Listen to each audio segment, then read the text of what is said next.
So our first panelist is the Group Chief Data and Analytics Officer at Aditya Birla Group. He's spearheading their digital and AI transformation. He's an alum of IIT Delhi, IIM Ahmedabad, and has over 2 decades of experience, where he has held leadership roles at reputed companies including Microsoft, IBM, and Hindustan Unilever. Let's give a warm welcome to Mr. Pankaj Rai.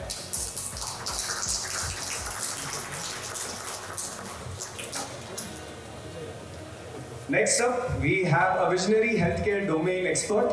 She's an alum of IIT Kanpur and holds a PhD from UC Berkeley. She's an executive director at Concert AI, where she's leveraging AI to accelerate clinical research and drug discovery. Please join me in welcoming Dr. Smita Agarwal.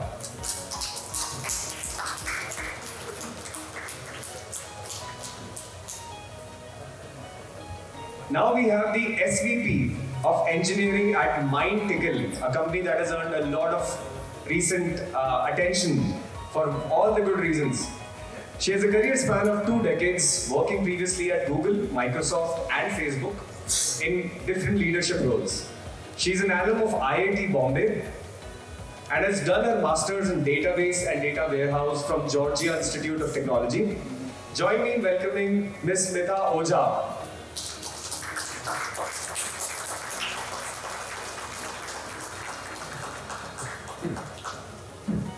Now we have an AI expert who is the VP of and Generative AI Practice Head at Hexaware. He has over 17 years of advancing AI and automation at giants like Infosys and Wipro. Prior to this, he was an AI solutions evangelist at Infosys and an enterprise security solutions practice at Wipro Technologies. Let's welcome Mr. Pramod Belligere.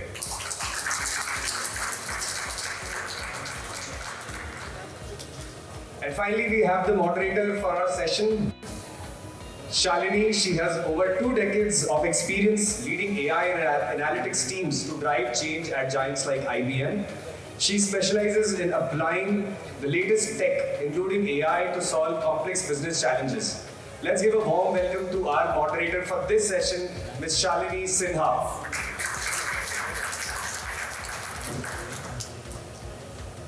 We've got all our mics are here. Sure. So over to you, Shalini. Please take it from here. Thanks, Nivedhan, and thank you all for staying with us, listening patiently to all the discussion. Hope you are enjoying it, and it's a privilege to have you all here. As we all said, we have been seeing, right? We are all aware of the powerful capabilities of AI, but its true potential can be leveraged only if we know how to solve it and how to solve it for the real world problems that drives growth and problem that is of significance. And that's why we are here today. In the last leg of the session, we want to understand from our industry leaders as to how they are leveraging AI for creating value in different sectors. So with this, I'll just start with the questions. And the first question goes to Pankaj. So Pankaj, manufacturing sector is already contributing to 14% of our GDP and is expected to double down in next couple of years. So what role AI is going to play in this growth? First of all, it's heartening to be in a panel where the men are in the minority, especially in an IIT panel.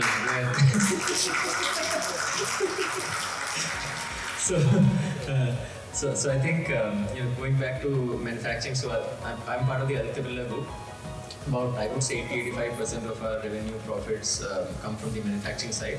Although we have 2 consumer businesses also, which is the fashion, retail, and the financial services world. So within the manufacturing side, we have 3 large businesses: Ultratech Cement, which is our largest one, then Hindalco, which is the aluminium company, and then Grasim is the diversified manufacturing company.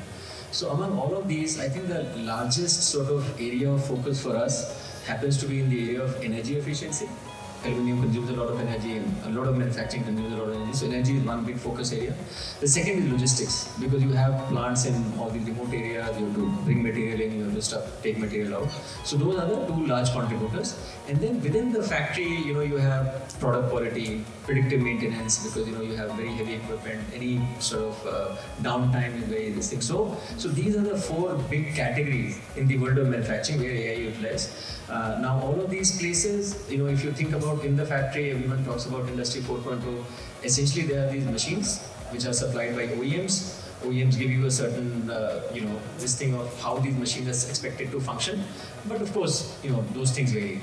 So the use of data analysis is to enhance decision making. So for example, if you are having an aluminum smelter where bauxite is melted to make aluminum, any change in temperature can have a huge adverse effect on productivity. So we use sensor data to figure out any spike that is likely to occur. And when you are able to anticipate the spike, you can do something to sort of fix it. So that's sort of one use case of energy. Then in the cement industry, we procure coal, and there are so many kilns. And cement is a very diversified industry. In fact, it's very hard to import cement. Your catchment area of selling cement is just about 200 kilometers. Beyond that, it becomes unprofitable. So it is one of the very, very cheap products. Because I remember when I joined, and I was talking to the business side, he said, "Do you know anything that costs lower than 5 rupees a kg? What that is?" And I couldn't think of anything. Even salt probably is more. Calorific value, how much to feed, where from, all of that. So that's a huge optimization problem. So there are extremely interesting use cases in the world of manufacturing, and lots of fascinating work happening. I'll just stop here. I can think of so many use cases in manufacturing, especially whenever logistics is involved. So now we'll move to Smita. Smita, I would like to understand from you, in your product, how you have integrated AI to boost enterprise productivity. Yeah. So it's a pleasure to be here. Good evening, everyone. And especially sharing the stage with all these amazing people here. And I got a chance to meet many folks here, as well as my professor from IIT Bombay is also here. So it was good to run into him as well. I am head of engineering for Mindtickle. Mindtickle is a revenue productivity platform. When you see the word revenue productivity, it is all about productivity of the sales organization. So sales and all different personas in sales organization, which is a seller, a manager, admin, or a CRO. Right? And typically what does the sales people work with, right? What is their day in, day out thing? It's either they are using the content to educate themselves, or they are using the content to sell.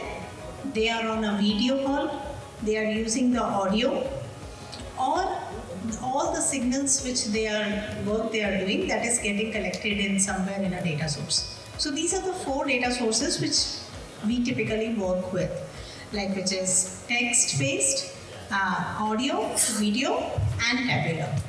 And in all these areas, I think generative AI has opened up so many different possibilities to work with. I'll give you an idea that in conversational AI, that is seeing a very big shift. When a salesperson is having a video call, you can take out the key moments of the call. You can take out the action items of that call very easily. And based on that, you can predict whether this sales call has positive, neutral, or negative. So that is called the revenue prediction, and how that model is predicted. So here we are seeing a lot of shift of application of Gen AI. The other place where we have applied and saw a very useful usage is what we call it is a sales coaching or missions. This is where a salesperson is practicing to be better at sales. And in order to practice, they do their sessions online, and an AI reviewer will tell them how are they doing in selling. So somebody manually doesn't have to do that. I'll give you a latest example. Last week, Cisco is one of our very big customers, and they ran a kind of like a mission where 5,000 sellers of Cisco, they recorded and they tested their selling ability.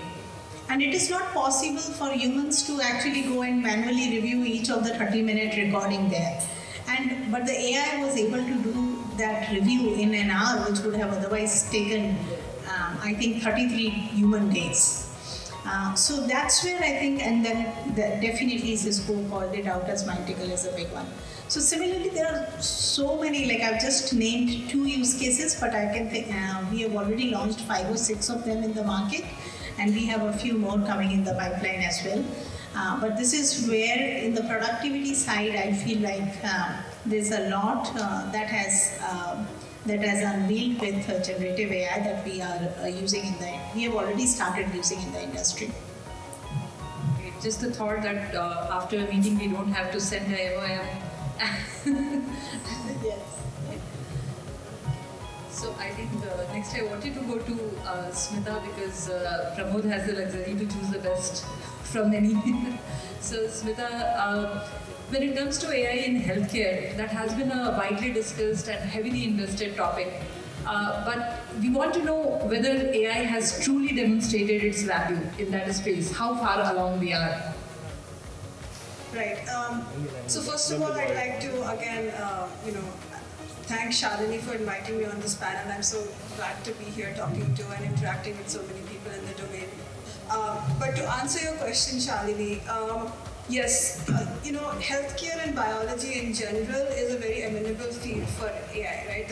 The amount and scale of data is so large. I mean, if you think about AlphaFold, for example, without that, thinking about solving the protein folding problem would, it's not fathomable. Not to say that we've completely solved it, right? But we've made a big stride in it. Similarly, if you look at genomics, billions of base pairs of DNA that we have, encoding thousands of genes. We have some understanding of it, but there's still a lot of DNA that we don't understand what it's doing in our genome. Again, a problem that I think AI has the potential to contribute to, right?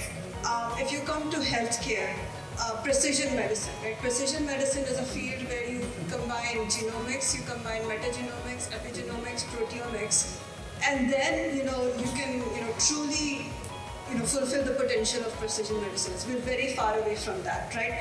But if you think about the little strides that we have made, even there AI has helped us, right? So for example, at Concert AI, we're focusing on oncology, but the idea is to use real-world oncology data to try to understand, and to try to understand how the drugs that are already out there in the market, how they're helping the patients, which patients are benefiting from them, which patients are still not able to derive the maximum benefit and are the underserved population. So we can help the pharma companies to then develop better drugs for these patients, right? So how is AI helping that?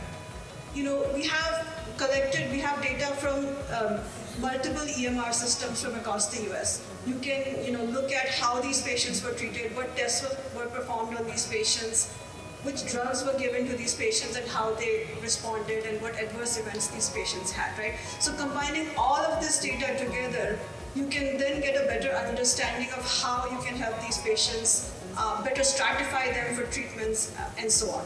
And without AI, and for AI, I mean, the fuel for AI is data, right? So even before you apply AI, just getting the data into a form that you can apply AI requires AI, right? So all of this is in unstructured documents, in notes, and trying to extract it out into a form where you can actually apply AI also requires NLP and so on, right?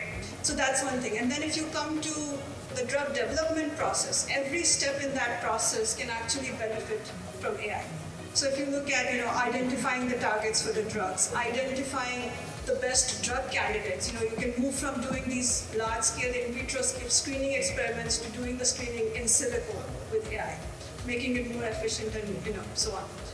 One of the reasons why drugs are so expensive is because the process of clinical trials takes so long, right? It's a long process. So we are actually building solutions to help pharma companies to better optimize these processes, starting from better design of the clinical trials, trying to understand where the best patient populations to be recruited for these clinical trials exist, helping identify the patients at the right time, because in a clinical trial, these are real oncology patients, right? So you cannot, you have to catch the patient at the right time in order to enroll them in the trial, because the doctor is not going to wait for the trial to approach them before putting them on a treatment, right? So even the process of identifying the right patient at the right time requires more than manual effort, and that's where AI can actually help. And then predicting, when the next set of patients will be available. All of those are, things where we're using AI to really optimize and enhance that process. We have been debating about the positive and negative of AI since morning, and probably this is one area where AI can really create major positive impact, touch our lives by giving probably cheaper medicine and more precise treatment. So moving on to Pramod. Pramod, you can really go ahead and choose the one scenario where you were able to create utmost value for your customer. Yeah, absolutely. Hi, everyone. Namaskara. Pramod Padigare here. Nice to meet you. Thank you for this opportunity. So, we're seeing a lot of traction in the industry across a variety of areas. I think some of the primary areas of focus that we've seen, where we've actually seen proven use cases, are around, let's say, customer productivity improvements. We've seen some use cases around content generation, marketing. We've seen some really good, effective use cases in increasing operational productivity across the board. And so these are some of the very common use cases that we see across our customers. And we've actually seen proven customer engagements where this is actually working very well. The other area we're also seeing some interest is around augmenting the whole software development life cycle. I think that's one of the areas that we were thinking of talking about. But within that area, we see two points of interest. One is around legacy modernization. So there's a lot of organizations have huge legacy code bases, COBOL, AS400 RPG, whatever, it's been there for decades. And they're now seeing how they can use generative AI to document what's out there. That's the first thing. And then see how they can actually migrate to a more modern platform using generative AI. So there's a lot of interest and traction we've seen. And I've actually seen pilot engagements that have actually worked really well in this space. The other area is around operating the whole software development lifecycle. So starting with requirements elaboration through code completion, unit test case creation, optimization, we see great use cases here. So there's a good amount of traction in all of these areas. I think we are starting to engage with customers across all of these areas that I just described. So on the same line, I would like to hear from Smita Ocha, Smita from Mythical.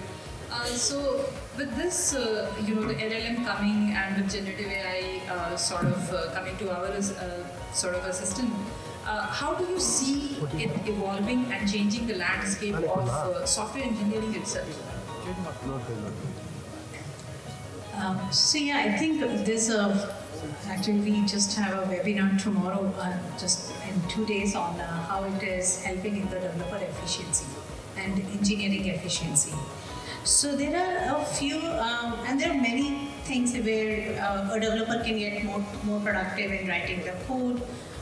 There are various co-pilot methods which are being available. There has been a mixed bag of tools, I would say, in Copilot, where what you see may not directly work with the code base that you have.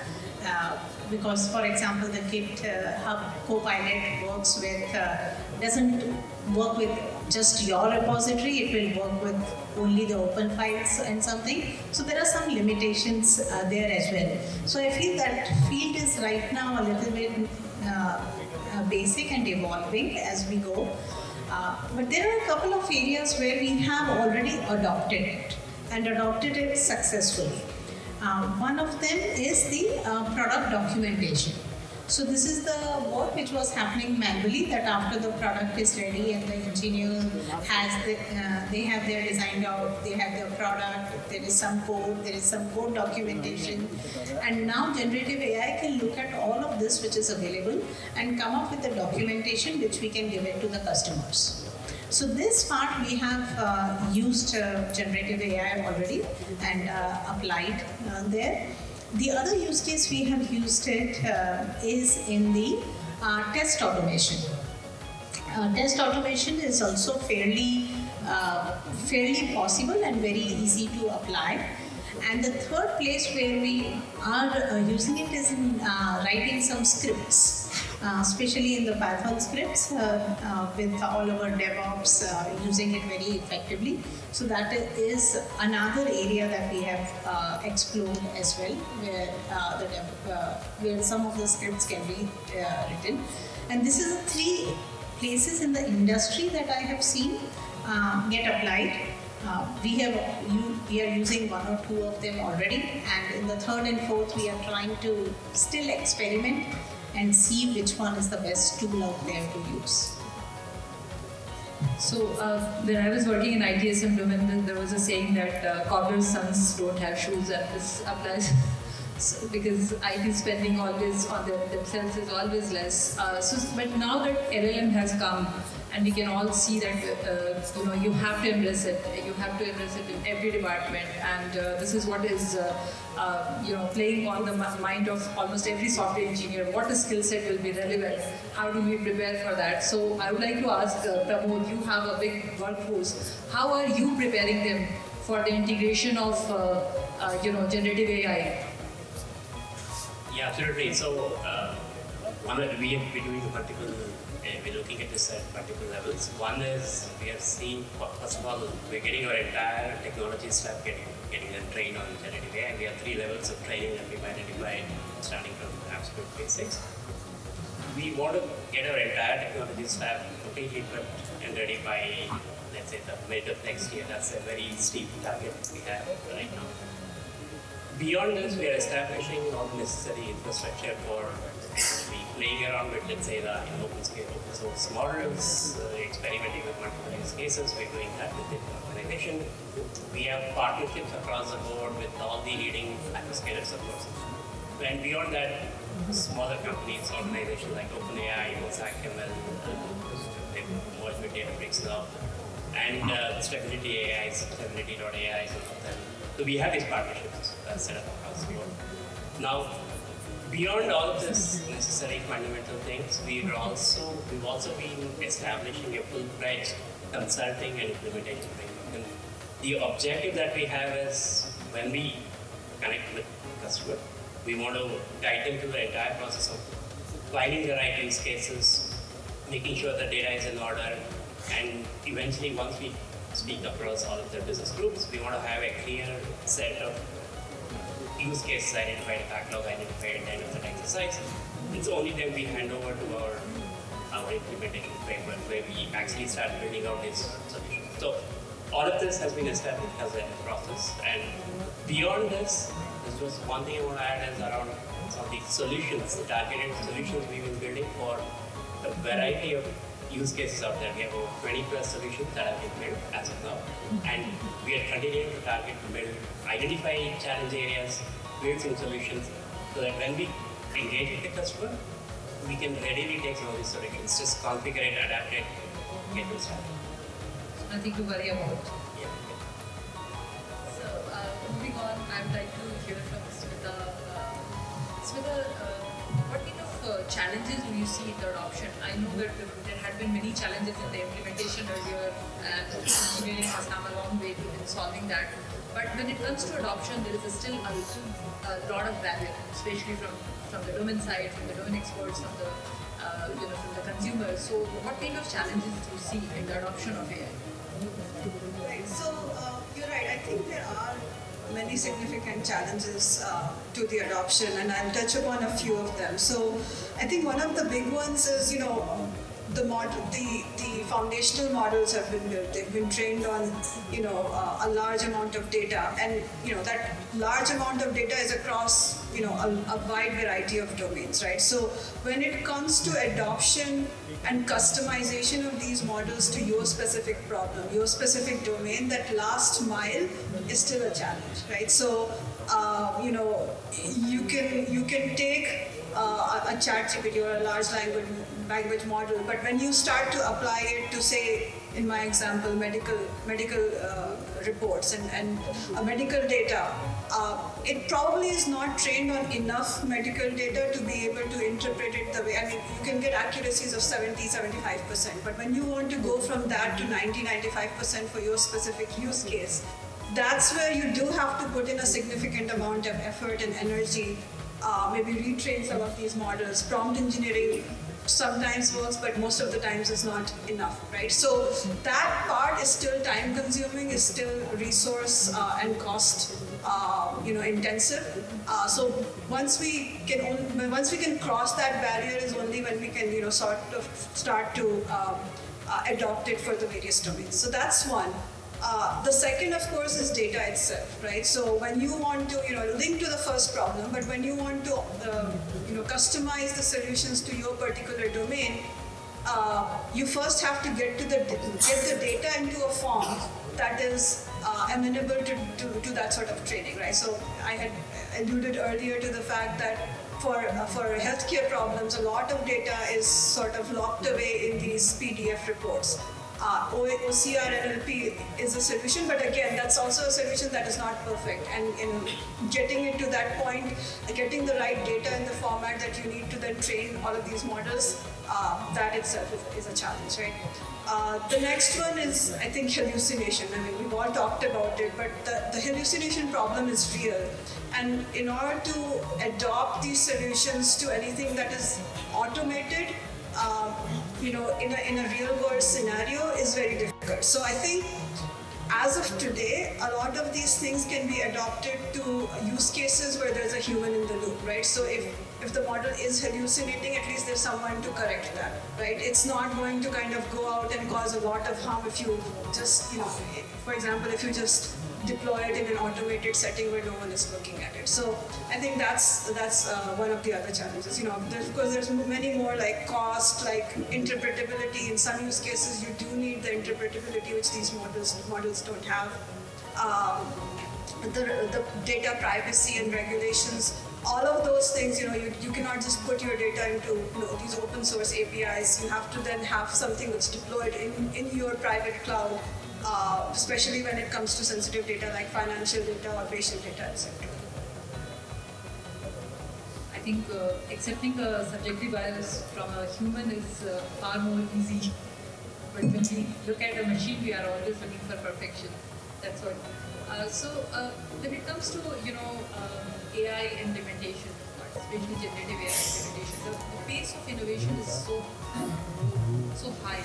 Right? And when, like say, you are getting a new requirement, or say you have to do a large, language model implementation in your area, how do you, which one do you pick? There are so many options, but each option is there's almost like a battle going on of which one will win with Gemini coming now. GPT-4 just launched a couple of months earlier. So how do you go about it? How do you take a decision there? So the way we, in fact, if you talk about AI, the way we have thought about it, the goal is business transformation. And it's a 3-layer process, the way we are projecting it. So we are saying in the top layer, your strategy layer or your ways of thinking, then your ways of working, and then your ways of doing. So the whole focus usually has been the ways of doing. What do we do? What are the use cases? We think that the ways of doing has to be passed through and ways of thinking. You have to imagine, reimagine, and I talk about that. And ways of working is really how you make sure that you scale and sustain. Because it's one time doing it, but then do you have the talent and the funding and the governance and all of those types of things. So the ways of thinking, we think about, we do some workshops to figure out what is the business goal, what are the enable optimized transform, think of it as front of the type of initiative, And then we focus on partners. So there could be simple stuff. You can train your people. They can do stuff. And the complex stuff, you can have your own teams. The middle stuff, you can get partners. So we have various ways in which we want to figure out how this gets delivered. And then the most important one is the scaling and sustaining. Because one time it's easy to get stuff done, but how do you sustain the model? How do you scale it up? How do you do more experiments? So we have this 3-layered process. We have frameworks and approaches to do it. There's a lot of reusable stuff that is already there. So we say, hey, find a partner, reuse stuff, don't reinvent the wheel. So there's a whole approach that we are trying to invent to make sure that some of these things are done in a cohesive manner versus point solutions. And you have had the 500 macros in many companies, so we don't want to end up there. Like earlier this year, when the wave of generative AI came, every product or everything there was a little bit of craze or madness saying, let's get something out to the market as soon as possible. I think from our engineering side, we took a stand that let's not rush. It's okay. It's okay if we are not the first. It's okay if our competitors are launching something really fast. I think we took a step back and said that let's look at it as a platform-first approach. We don't want to build something for just one feature. Because we have 4 or 5 product lines, we are serving 4 or 5 persona. So we took a couple of months just to build the right platform. And we are also an enterprise product. So enterprise product, the access, the PII information, all of that has there's a lot riding on all of that information. So the approach we took, and it finally paid off, and I think we have made the right decision that we did not rush in launching something. Instead, we invested a couple of months in building the right platform where we can work with different LLM models, compare apple and oranges in one framework so that we can evaluate which one to launch. And then, after a couple of months, we launched 5 features together instead of launching just 1 or 2. Right?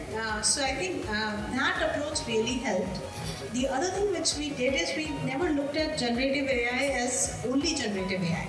We tried to combine it with the statistical models as well, along with the semantic search as well.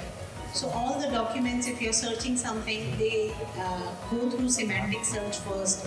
Some output comes out. We feed that output to generative AI. Then we get some specific recommendations in. So we never looked at it as just one usage of generative AI, but we looked at it as a combination of things. And the investment in the platform, I would say, is very, very key. And especially taking care of the access control. We are using GPT 3.5 today. I will use, we are evaluating GPT-4. We are evaluating Bedrock. So all of this can happen in parallel without touching any of the features if we have the right platform in place. So that investment I felt like was the right decision which we did. That was precisely my next question as to whether it is ready, whether you want to take a wait and watch. And probably Pramod will have to answer this to consult to many C-suite executives. And what would you say to them if they are about to embark on their generative AI journey? I think there's this huge debate about open source versus closed source. A lot of our clients are not sure which way to go, how to get started. And there are pros and cons on both sides. If you look at a closed source model like GPT-4 from AI, it's pretty much at the top of most of the reader charts that you see out there. They're really good. They're the best models out there at the point. But then it's a closed source, which means the only way you get access to this is via an API. And the challenge with that is when you make a call to that model, it's always your data, whatever you send to it, is always leaving your existing network. And a lot of companies are concerned about data privacy. When you call these OpenAI models, even if it's via Azure, they have a strong partnership with Azure, your still data leaves your network. So there are concerns. While OpenAI and Azure have clearly assured customers that they will not use your data for training, improving their models, or they will not use. There's the whole path is secure, it's encrypted, all. But some organizations have a very clear mandate saying there's no way I'm going to use it because it's sending my data outside. So the alternative in such a case is to go with open source models. So there are So if you go to Hugging Face and look at the data board, there are a lot of excellent models coming, and they're all nipping at the toes of GPT-4 because certain areas they're all doing pretty well. So that's the alternative recommendation that we have. And typically the way we would advise our customers is start a pilot with OpenAI with some anonymized data, see how well it works, test it out, see if you're happy with the outcome, and then eventually move your solution out to an open source model which you have within your network.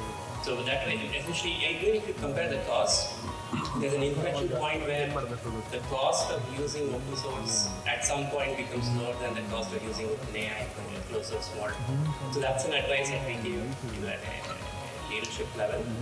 And then beyond that, there's also need for data governance, all the necessary, your data needs to be in a clean shape. What goes in, what is what comes out, so you need to have your data prepared. There's a lot of groundwork that is needed. And also from an overall governance perspective, we need to look at bringing in some of the responsible AI credits to make sure that you're using these models in an appropriate way. There are cases where there is inherent bias in some of these models. You need to monitor for this, make sure you address this along the way. So all of these processes will need to be in place when the leadership gets this initiative started. To hear that the engineering leaders and executives still have to think and take decisions. So this also brings me to the next question as to AI has come, generative AI came, and we were sort of caught off guard, and then we are trying to catch up, and then we don't know what will be coming. So this is sort of an open question, and this is what I would like to hear from all of you. What do you think? What would be the next big breakthrough from OpenAI or from generative AI? I look at the question actually the other way around. I think there's lots of pace of technological change which is allowing you to do a lot of things. I think there's more opportunity to figure out what is it that you want to do with your business. So I think there's a lot of, I'm on the buyer side if I can say so, there's a lot of providers who have excellent solutions. I think there's a dearth of creativity on our end, from the business people, to figure out what is the way that you want to reinvent your business. So I think right now, I at least tell a lot of my senior executives that you are being intellectually lazy in playing around with these toys and not, making your brain cells work to reimagine the next wave that you want your business to be in, which is closer to your customer.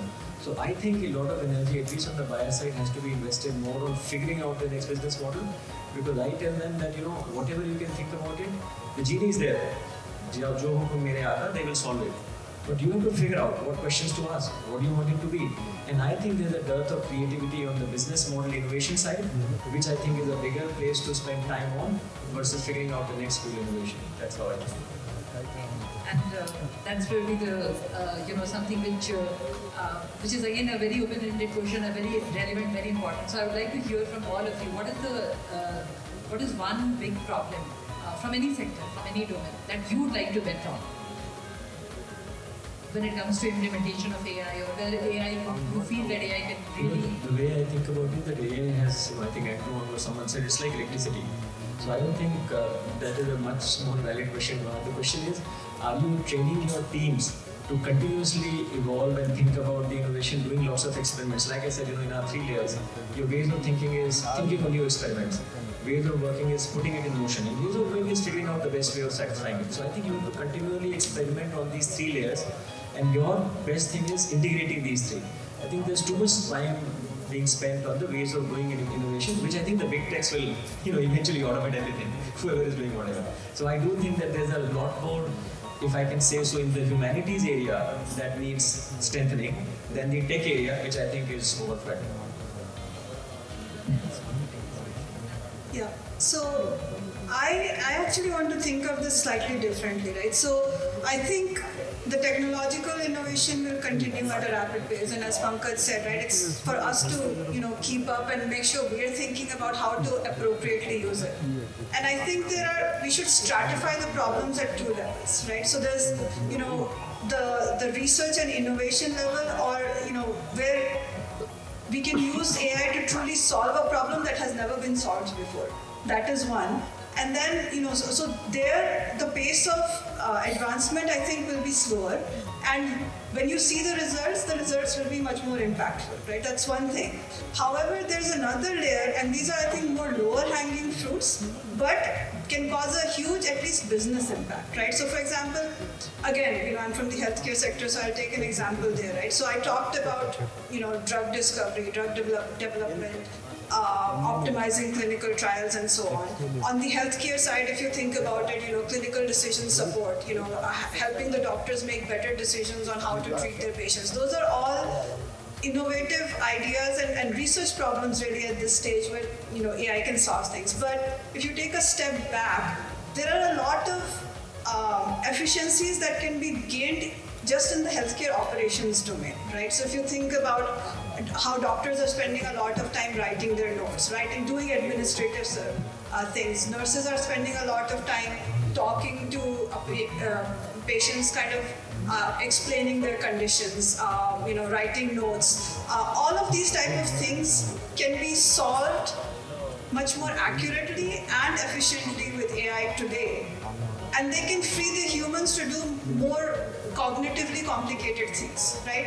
And just by doing that, I think we can gain a lot of efficiency in the cost of healthcare itself. So that will have an impact immediately.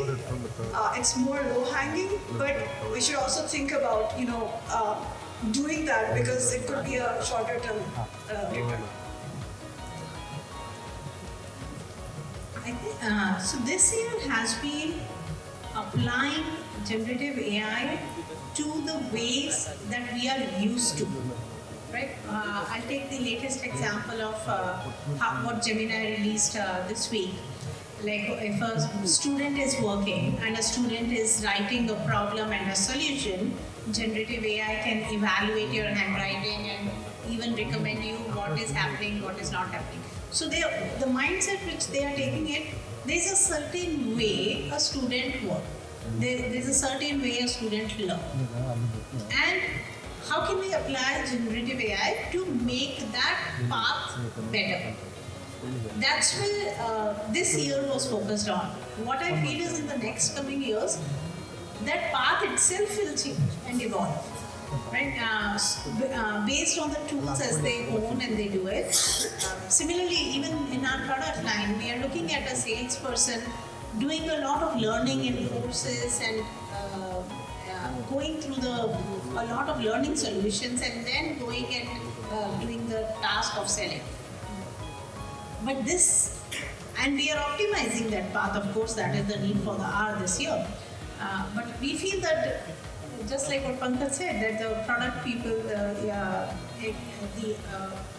one genre of people have to look at how this industry will evolve in the next few years. The seller may not need to take a course in order to learn to sell.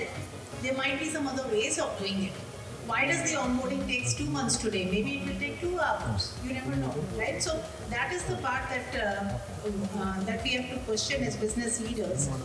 That we can optimize today's way, but let's get ahead of the curve to understand what new paths will come out. I think organizations, when they start getting into this space, as you were saying, I think you don't have to jump in and start trying to push features out. It's important to understand, explore what's out there and start with small trials internally and then see what works best. So, and we don't have to force fit generative AI to every business problem out there, which a lot of companies are trying to do. Because it's like if you have a hamburger and everything looks like a name, right? You don't want to make that mistake. So it's important to identify, maybe with guidance, external guidance, like for example, Mixaware, understand where this is actually proven to work. What are the best areas we've seen generative AI actually make a positive impact, identify the right use cases and then get that started. And there are 3 if you look at the scale of effort, the recommendation is to start with areas where you can actually start building out into the productivity improvements, operational productivity. And so find those areas within your, let's say, your development processes or your IT operations, any of those internal areas. That's how we would recommend starting. The next stage to this is focus on growth. Where are the areas you can actually identify within the organization, where you can actually grow your business, whether it is on your customer experience front, your sales processes. Start identifying areas where you can actually look at growing your business.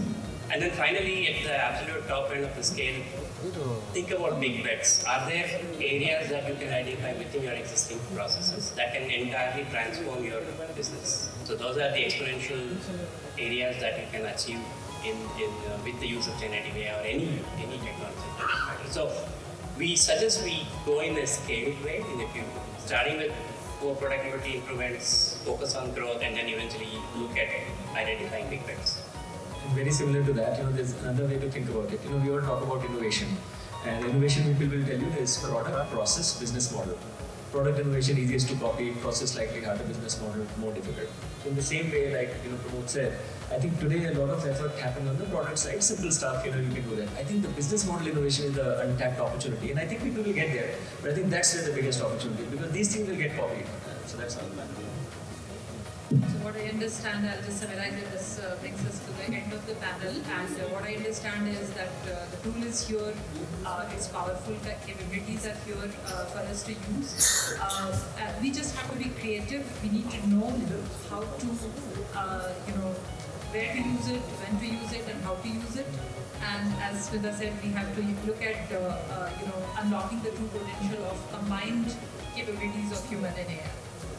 So I'll move, with this we'll open this for questions from audience.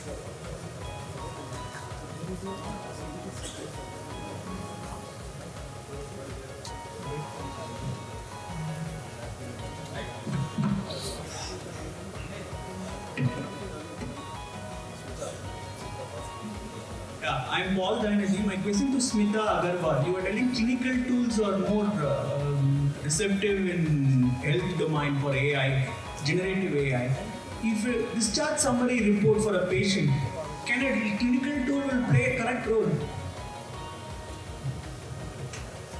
Yes, so if I understand your question correctly, you're asking whether generative AI is an appropriate thing to write a discharge summary for a patient. Discharge summary varies with individual. It cannot be a common with some data you can make a generative AI report. Because see, discharge summary for Paul Dynasty is different, discharge summary for Smita Agarwal will be different. We may be in the same hospital, admitted for some other reasons. So will there be a clinical tool for the discharge summary report where doctor who has diagnosed or looked to the patient of Paul Dynasty and Smita Agarwal only can give a report? Yes. So yes, there are in fact companies who are already working on creating such a tool. I can tell you that, and it's not as if there'll be inputs to that tool, right? So it's not as if someone will just at the back end you will have all of the EHR data available for that patient. You will know what the patient came in for. There'll be an ICD code. There'll be drugs that are given to the patient. There'll be ethnicity. So the discharge summary, in fact, it can even be customized to say if a patient in California is, Mexican, it can be written in Spanish. It can be, and it can also have, writing a discharge summary. If you see, it's written in a very flowy language, and for the patients to understand, right?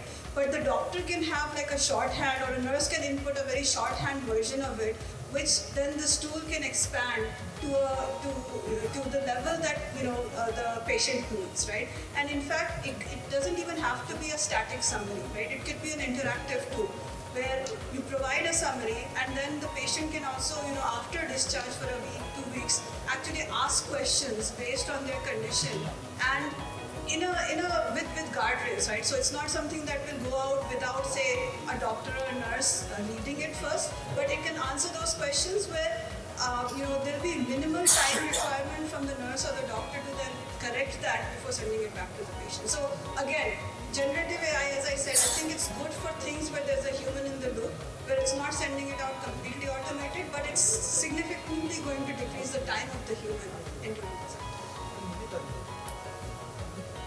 One last question. Yes, please. Hi, so my name is Anurag. By the way, I am going to be an ex-colleague of Pankaj here. So picking up from where Pankaj have been saying, and that it's open to complete panel. Are you guys collaborating with let's say the government, the local governments to solve real problems? We are from Bangalore, some of us. Does you guys go and talk to the local authorities to solve the traffic problem or the AQI problem of Delhi?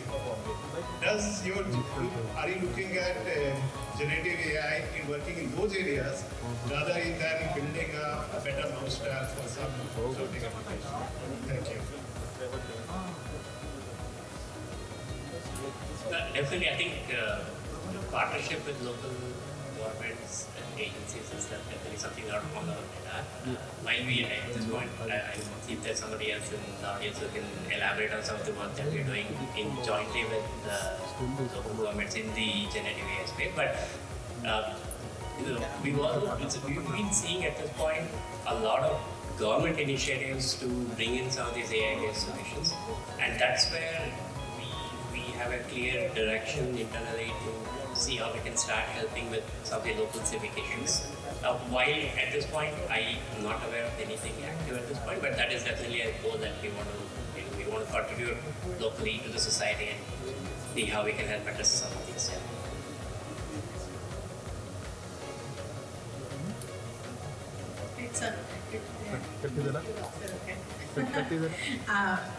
So I would say if, I would look for opportunities if my knowledge can be of any help. I would love to volunteer and give my time there. Nobody has approached me yet.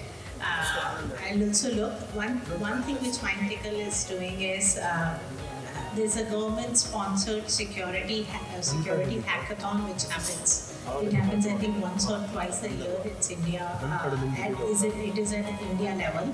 And we sent one of the judges from our company to spend a couple of days with all the people there and help them with the expertise there. So, and that has been consistent for a few years. Our director of quality assurance and engineering contributes there. But yeah.